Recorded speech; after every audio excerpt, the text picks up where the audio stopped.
Good morning, good evening, and good afternoon to you all, from those down the road to the folks around the world. Welcome to another potted history where this time I will be looking at the city of Winchester. Now, as you can see, I am not in my usual background space. That is because I am currently in quarantine with this coronavirus epidemic or pandemic going on. As you all know, we're advised to stay indoors and stay safe, and I hope that you are doing the same thing, and I wish you all the best, and I wish that you are all happy and healthy in this time of crises. But I thought I'd just bring you another sort of usual video, just to sort of lighten the mood and just to, keep your minds going and stop you from going insane, potentially, because this is going to be a long road. It's going to be a long few months of this. So without further ado, here's the potted history.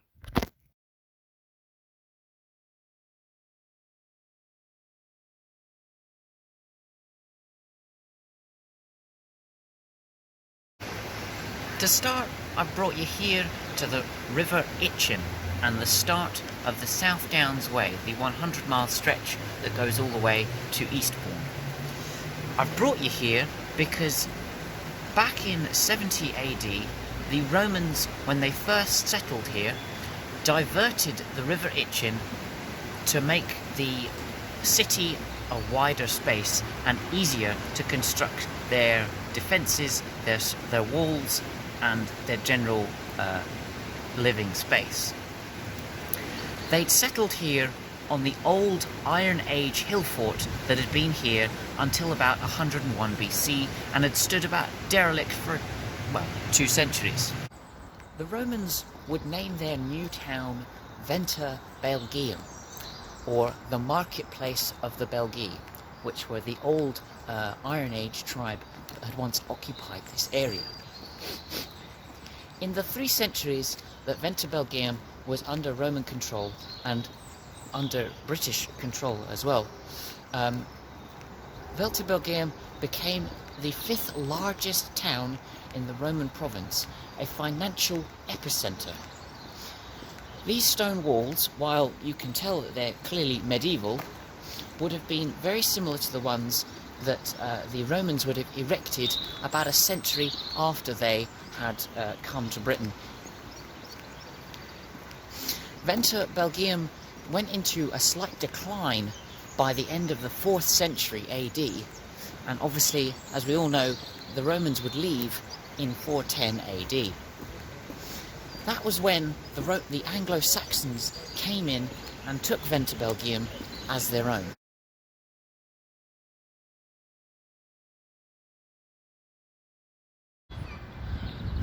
Right in the heart of this city, there is this bronze statue of King Alfred the Great, who was a Saxon king until his death in 899 AD. This bronze statue was erected in 1901 to celebrate the 1000th anniversary of his death. Now obviously that would have been 2 years prior to this unveiling, but there was such pride in King Alfred for the Winchester people that there was a great parade and celebration even in 1901.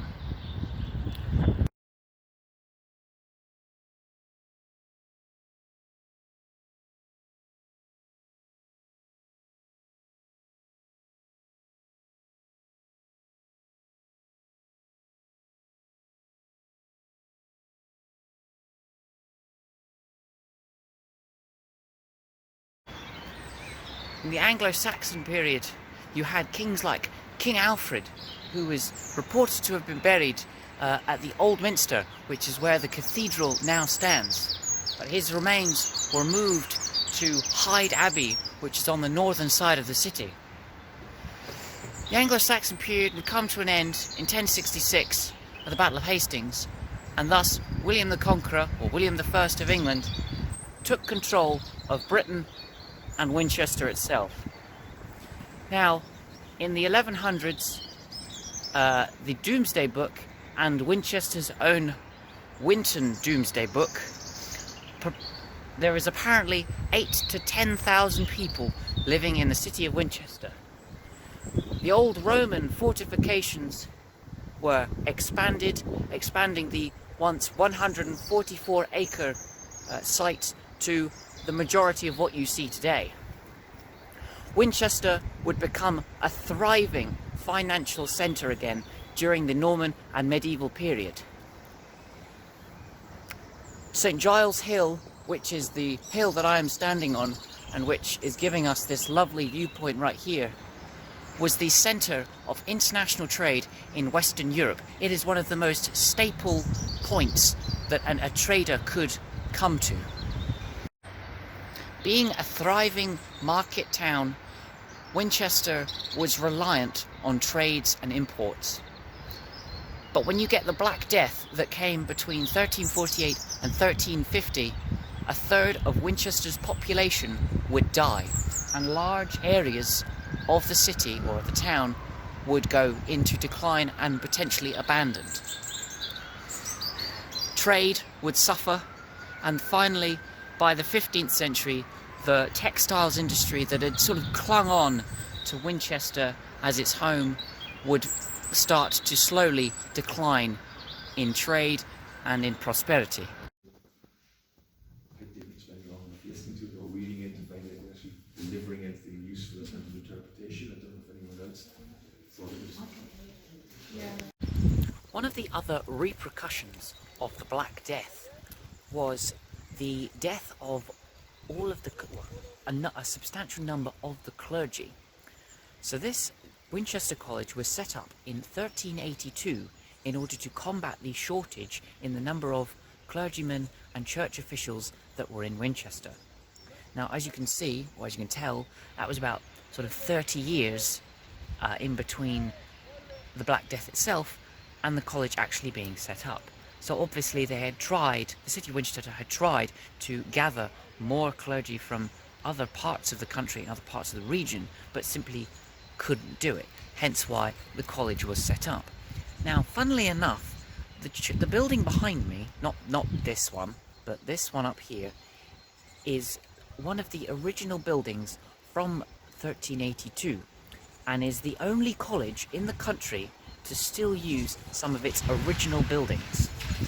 One of the most prominent people to be buried at the cathedral is Jane Austen, and this is the house where she was said to have died in July of 1817. She came to Winchester 2 months prior to seek medical attention for an illness that had left her nauseating and practically bedridden. Now, although she was buried in the cathedral, it wouldn't be for another 60 years that a bronze plaque would be placed in memorial to her, and a certain number of other sort of significant effigies to her as well. And obviously her books would become famous much later than her death. So I've given you that brief rundown of the city of Winchester, its varied and interesting history, from various perspectives and viewpoints within the city, some very nice looking places that are within Winchester. I'm now gonna, in the next part of the video, I'm now going to look at some of the key landmarks of the city, including the cathedral and the Great Hall. I do hope that with these videos I am sort of allowing you to be inspired to visit these sort of culturally significant cities. And when all of this coronavirus, COVID-19 stuff, quarantine, whatever interestingness that we're in, once that all finishes and we're all allowed to emerge from our hibernation, that you're inspired to go to Winchester and these interesting cities that I do in my other potted histories. So here's a little bit more on the specific landmarks of Winchester, and I do hope that this is inspiring you to visit when this is all finished. Like with every city, there is a cathedral. Winchester Cathedral was constructed between 1079 and 1093 and has been a mainstay of the Catholic Church, with its adjacent priory of St. Swithin just up the road from here, until the dissolution of the monasteries in 1536, perpetrated by Henry VIII. Over the 5-year period since the dissolution, this then became a Church of England cathedral, and the priory just up the road was completely demolished. The stained glass window that you can see just next to me was smashed and destroyed completely in 1642, but miraculously the pieces were gathered up and kept safely until the restoration of the monarchy in 1660, when the pieces were put back. However, the pieces were put back in a very random, haphazard way, so the images that would have been in the stained glass window originally are now completely non-existent. There are small details within the stained glass window where you can see where the original images would have been, but the majority of the window is very abstract in design. Now, being constructed in the 1080s, this cathedral has a Gothic architecture style, and you can tell this by the arched windows, these spires and the high-rising towers. However, a lot of this has been reconstructed and renovated over the centuries since. This tower, which you can see here with the nice little clock at the top, was reconstructed after 1107 when it collapsed. Now, it was reported that William Rufus's grave, or William II of England, his grave had been buried somewhat underneath that part of the tower, and therefore the foundations couldn't withstand the pressure, and so it collapsed after, well, 7 years. William Rufus died in around 1100, 1099. This part of the cathedral as well was constructed sort of during the 17th and 18th century. Now, that was a time when people were re-energized about Gothic architecture, and so this is probably referred to as Neo-Gothic, and it nicely blends in well with the rest of the cathedral and the main body of the towers.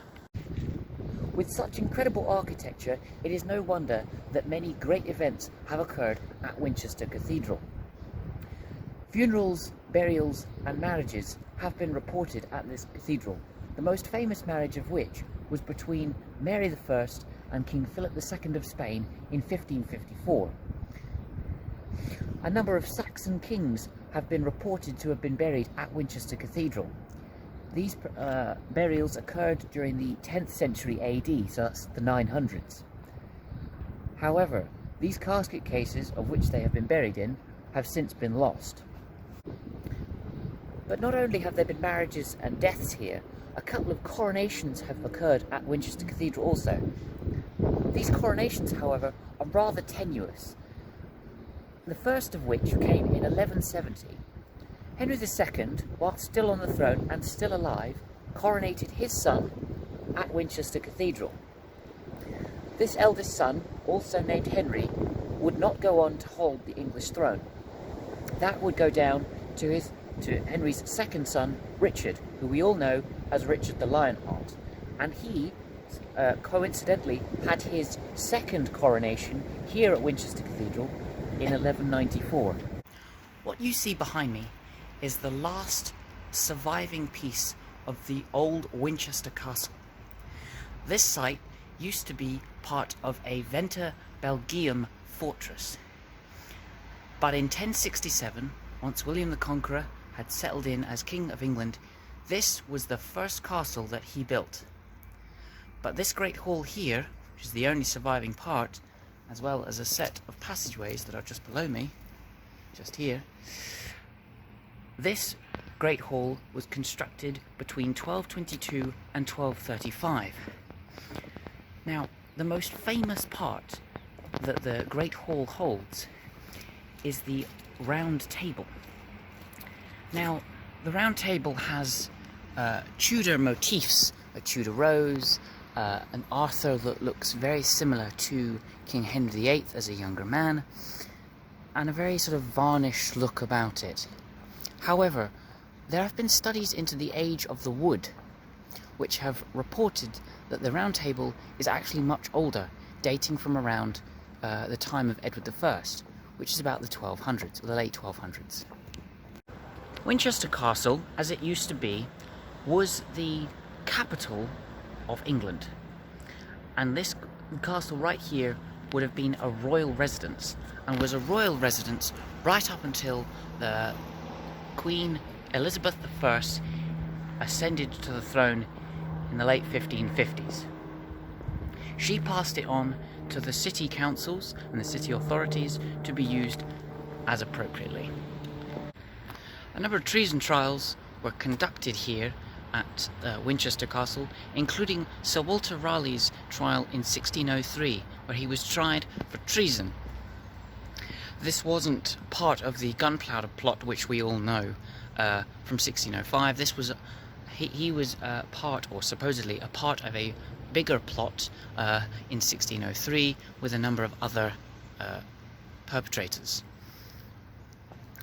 The law courts that are right next to it is a later edition from the 19th century, although by the time you got to the 19th century, much of the castle had been in ruins.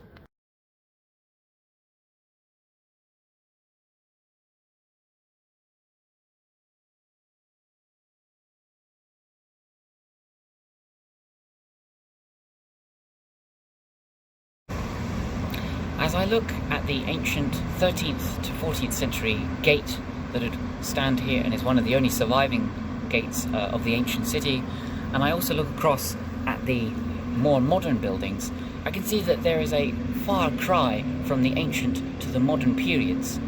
And while I mentioned that the ancient city and the medieval city fell into decline, by the time you get to the 19th century and the introduction of the railways and industry increasing, so too did the city of Winchester, and now it has become one of the most desirable places to live in the country. Well, I certainly hope that you have enjoyed what you've seen here today. You've learned something, you've calmed your nerves, you've allowed yourself to not think about everything that's going on at the moment. I'll be with you again next week for another video, something which I have no idea what I'm going to do, because as with everybody's plans, they've been completely quashed. So next week's video might be a little bit different. I'm not quite sure what I'm going to do, so stay tuned for that. Please do like and subscribe to the channel. Make a comment about what you've learned, maybe something that I may have missed before. And yeah, keep up to date with everything that's been going on. I'll hope to be bringing you another live stream in the next few days, potentially. And I'll be announcing something that I'm planning on doing for the future, if this all works out and if everything goes according to plan. So before I do that, I'm just going to say goodbye for now. See you later.